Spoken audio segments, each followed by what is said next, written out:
పవన్ కళ్యాణ్ గారు ఆయన ఎప్పుడు గుండు కొట్టించుకోలేదు కానీ తిరుపతిలో పాపం బంగారు లాంటి తల్లి ఆవిడ తీసుకొచ్చి గుండు కొట్టించేసాడు రాజకీయం కోసం. ఎలాగున్నావు? నీ పేరు అయితే నాకు తెలియదు.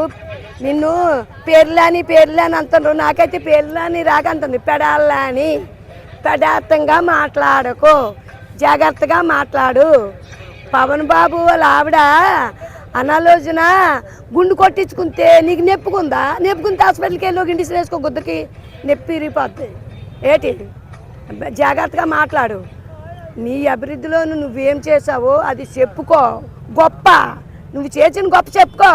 ఇక్కడ ఆంధ్రప్రదేశము అలజడైపోతుంది. గొప్ప చెప్పుకోనందుకే మంచి నాయకుడిని అందుకున్నామని అందరూ గర్వించేలాగా ఎక్కడెక్కడ ఏ మారుమూల ప్రాంతాల్లో పేదవాళ్ళు ఉన్నారో, దారి లేని వాళ్ళు ఉన్నారో, నీరు లేని వాళ్ళు ఉన్నారో అందరికీ నీళ్ళిస్తున్నాడు, దారేస్తున్నాడు, దీపం వెలిగిస్తున్నాడు.